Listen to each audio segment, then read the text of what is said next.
Thank you so much, Professor and it's Schekman. really an honor and privilege for me to introduce Randy Schekman to all of you today. And actually, it's another great pleasure because it's 10 years ago exactly when Randy Schekman and Tom Südhof received the Nobel Prize for their discoveries, and I had the privilege to welcome on the airport Randy 2 days ago, and it was a very good moment for me because once I met one of the most distinguished Nobel laureate in the past, and at the same time Katalin Karikó took over the Nobel Prize in Stockholm, which I think as a Hungarian scientist or physician scientist, it's really, really a great pleasure. But I have a conflict of interest, and you will understand why I put these slides, that I really love pancreas and I love translational medicine, although we couldn't achieve yet in pancreatology too much in it. But let's start introducing Randy, and he was born in actually Minnesota in 1948, and how he started is a very good example for all of you that what curiosity means. Actually science, that he had a toy microscope and he enjoyed it so much that he definitely wanted to have a more professional microscope at the early ages, and he tried to save money. Any pocket money he received, tried to put and to use it. But at that time, his mother actually went plenty of time to the grocery and sometimes used the money for them. So he needed to run from home actually to get help, to get the money back actually to buy a microscope, and his first route was actually to a shop, a second-hand shop, to buy his very first microscope, what he really used it very well. And in his early years, he definitely a big believer of public school. And here I can say that in Hungary we are very much gifted, because if I look at here also the teachers and the schools here in Hungary, the public school system is really very good, and I strongly believe and really hope that this kind of school system is really the basis of the scientific discoveries. And actually he received a PhD in 1975 from Stanford, and he was working with Arthur Kornberg, who also received the Nobel Prize in 1979 for discovering the DNA polymerase. He was a very strong guy, and it was difficult to work with him, but it gave plenty of ideas and new information for him how the genes can play a crucial role in it. So he moved to UCLA, but the reason was not for science, but he loved basketball. So plenty of times I received the questions, why that Vader, what can we do with my hobbies? You can keep your hobbies and you can motivate it very much by sport, music, and any other outside even from science. But as a pancreatologist, I must highlight and this was the reason why I put the conflict of interest about the beginning of how this discovery started backwards. And there is one very famous Nobel laureate, not only for pancreatologists, but also for cell biologists, George Emil Pallade, who received the Nobel Prize in 1974. And he was really, really the very first one, the fundamental one for modern molecular cell biology, with the innovation in electron microscopy and cell fractionation. And actually, pancreatologists, we are lucky because to use the pancreatic tissue, and he was the very first one who visualized the endoplasmic reticulum and the way how the proteins are actually secreted, and how the proteins, the enzymes, what Miklós was speaking about in an earlier talk, are going to the membrane and can be secreted. And he not only could visualize, but also could isolate this kind of endoplasmic reticulum, which led a future and plenty of involvement in basic science. So actually, Randy Schekman followed this work, and he asked a brilliant question that what's happening for example, in a yeast cell, protein transport from the cell to outside, because these kind of cells are secreting proteins outside.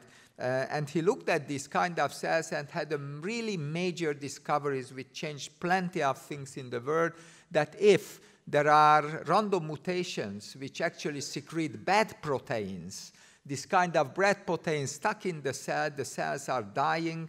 And so there are absolutely important genes which can secrete, which can produce bad molecules. But this led later on for the discovery of translational aspects as well. So not surprising that this discovery were the Nobel Prize in 2013. And after that, why I am saying that my heart is blown away by two fields. One of them is the pancreas and the other the translation, because this didn't stop at the discovery phase. It went back to the patient, and if I look at about the current biotechnology, they are using the same models, because what they do, they use, for example, yeasts or bacteria, and they infect them put them in a gene, and this gene will secrete the proteins. We are telling to these cells what to secrete, and it's still today 1/3 of the insulin production by pharmaceutical companies involves these kind of genetically modified microorganisms, including yeast. So this is a very, very clear translational potential. And I also would like to highlight the importance of basic science here, because at that time, when this discovery was made, nobody knew that what kind of huge benefits and translational aspects can occur. So we cannot expect at the basic discovery phase that we will have translational approach. You have to discover something which has a huge impact, and in later phase we will find out how to move further.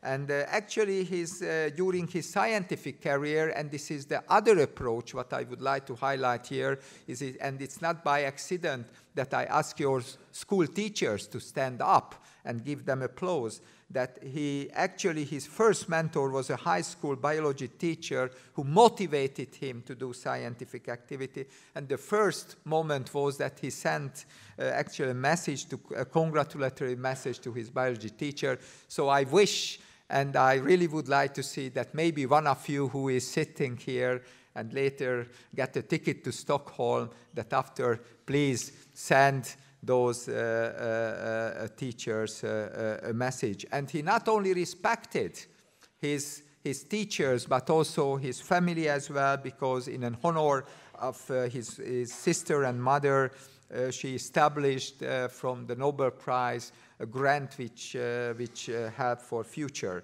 And here is lots of prizes what he received, but here is not the biggest honor he got. Plenty of people believes that the highest achievement is the Nobel Prize, but not. There is one thing is higher in Berkeley, what you can receive only after you receive the Nobel Prize. And the Nobel Prize winners at Berkeley can have a lifetime parking permit at the university. So upon he returned from Stockholm, by the Chancellor announced with a big applause that he received a lifetime parking permit, which is very rare at Berkeley. And it's very motivating, because when he recruited people to his lab from MIT, and they asked, so, okay, but what could be the benefit if I go there? What extra you can offer? And he said, of course, we can put to your contract. If you win the Nobel Prize, you can have a lifetime parking permit, but until that you have to pay. They immediately signed the contract. So he's not only a very brilliant scientist, but he's one of the fighters against actually the pirates of not the Caribbean, but the scientific way, because what's happening currently is unacceptable by several ways, because there are journals who charge the authors to send their papers that they pay nothing for those people who review the article, and they after charge the audience actually to pay for that. So they receive a huge amount of money for paying almost nothing to those who are contributing it. And he had brilliant TED Talks, and he still, like a Don Quixote, tried to get an area, and he actually established the eLife Open Journal, which now completely free, providing the articles for everybody. He believes, and we believe as well, that science, scientific results should be free to use for everybody. So I am really touched, and I really feel really privileged also that the 10th years of anniversary, Randy Schekman spending with us and came to this foundation as well, and giving a talk to you today, and you will realize his really quality after the talk as well. So thank you very much, Randy. It's an unbelievable pleasure to welcome you here, and please give your talk.